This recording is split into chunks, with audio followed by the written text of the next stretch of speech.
خدا کیا ہے؟ خدا کا مطلب کیا ہے؟ کیا کوئی خدا موجود ہے؟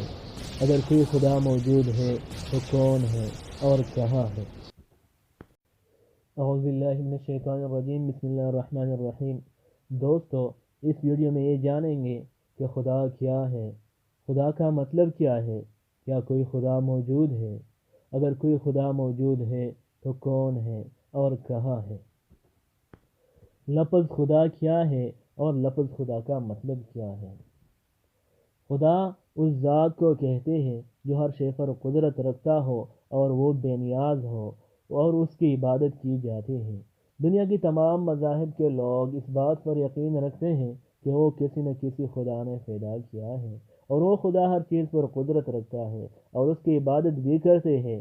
جس کی عبادت کی جاتی ہے اس ذات کو خدا کہتی ہے۔ کیا کوئی خدا موجود ہے؟ اگر کوئی خدا موجود ہے تو خدا کی موجودگی کا کیا دلیل ہے؟ جواب یہ ہے، ہاں، خدا موجود ہے اور خدا کی موجودگی کا بہت سارے دلیلیں ہمارے آس پاس کی چیزوں میں مل جاتی ہیں۔ اگر ہم عقلی دلیل سے بات کریں اور اپنے آس پاس کی چیزوں میں غور و فکر کریں تو ہمیں خدا کی موجودگی کے بہت سے مثالیں مل جائیں گے۔ مثال کے طور پر ہم اپنے آس پاس کی چیزوں سے اگر کار کی مثال لے لیں تو ایک چھوٹا سا کار بنانے کے لیے انجینئرز اور ایکسپرٹ کی ضرورت ہوتی ہے۔ بغیر انجینئرز اور ایکسپرٹ کے ایک چھوٹا سا کار خود بخود نہیں بن سکتا۔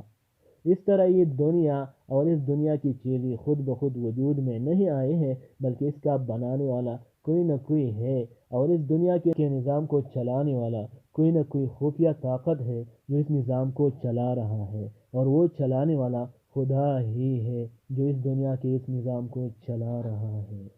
اب سوال یہ پیدا ہوتا ہے کہ اس دنیا کے اس نظام کو چلانے کے لیے کتنی خدا ہے اور خداؤں کی تعداد کتنی ہے؟ تو جواب یہ ہے، دنیا کا اس نظام کو چلانے کے لیے ایک ہی خدا ہے اور خدا ایک ہی ہے، اس کے ساتھ کوئی شریک نہیں ہے۔ اگر خدا ایک سے زیادہ ہوتا تو دونوں میں کبھی نہ کبھی کسی نہ کسی کام پر اتار چڑھاؤ پیدا ہو جاتا اور اس سے کائنات میں بڑا فساد برپا ہو جاتا۔ مثال کے طور پر دنیا میں آج تک دو ایسے اشخاص نہیں ملے ہیں جن کا طبیعت ایک ہو۔ مثال کے طور پر میں دو بھائی یا دو اچھے دوست کا مثال لے لیتا ہوں۔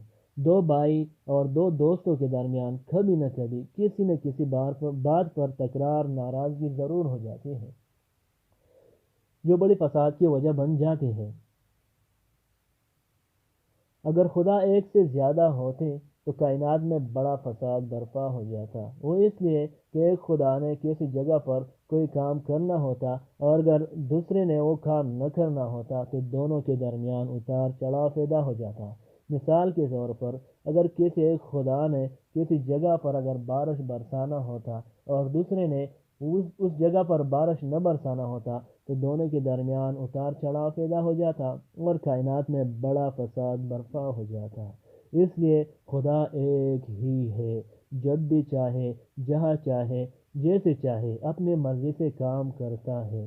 اور وہ خدا کون ہے؟ وہ خدا اللہ ہی ہے اور اللہ سے کوئی پوچھنے والا نہیں ہے۔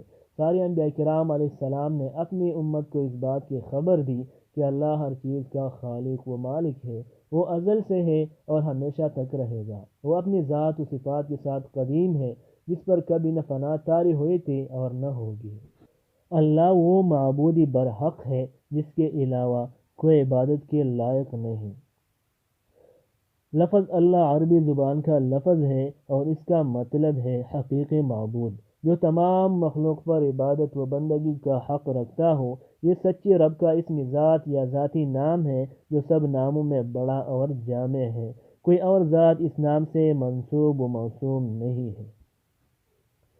اللہ تعالیٰ بے نیاز ہے، اللہ تعالیٰ کا کوئی شریک نہیں ہے۔ اللہ تعالیٰ عرش پر مستوی ہے اور عرش پر مستوی ہوتے ہوئے ہر جگہ، ہر چیز اور ہر کام سے باخبر ہے۔ یہ اللہ تعالیٰ کی خصوصی صفات میں سے ہے، ہم اس کی کیفیت کو نہیں سمجھ سکتے۔ اللہ وہ ذات ہے جو کالے رات میں اگر دو کالے پہاڑوں کے درمیان کالے پتھر کے اوپر اگر ایک چیونٹی رینگ رہی ہے اللہ تعالیٰ اس چیونٹی کے رینگنے سے جو نشان پڑ رہے ہیں اس کو بھی دیکھ رہا ہے اور اس چیونٹی کو بھی جانتا ہے۔ ایک ذرہ اگر ہوا میں حرکت کرتا ہے تو اللہ تعالیٰ اس سے بھی خبردار ہے، دل کے مخفی باتوں اور دماغ کے خیالات کے بارے میں بھی جانتا ہے۔ چنانچہ سورہ الحدید میں ارشاد باری تعالیٰ ہے، اللہ تعالیٰ وہی ذات ہے جس نے آسمانوں اور زمین کو 6 دن میں پیدا کیا، پھر عرش پر جا ٹھہرا۔ جو چیز زمین میں داخل ہوتے ہیں اور جو اس سے نکلتے ہیں اور جو آسمان سے اترتے ہیں اور جو اس کے طرف چڑھتے ہیں، سب اس کو معلوم ہے، اور تم جہاں کہیں ہو وہ تمہارے ساتھ ہے، اور جو کچھ تم کرتے ہو خدا اس کو دیکھ رہا ہے۔ اور سورہ اخلاص میں ارشاد باری تعالیٰ ہے، قل هو اللہ احد، کہہ دو اے پیغمبر وہ اللہ ایک ہے، اللہ الصمد، اللہ بے نیاز ہے، لم یلد ولم یولد، نہ اس کی کوئی اولاد ہے اور نہ وہ کسی کی اولاد ہے، ولم یکن لہ کفوا احد، اس کے برابر کا کوئی نہیں۔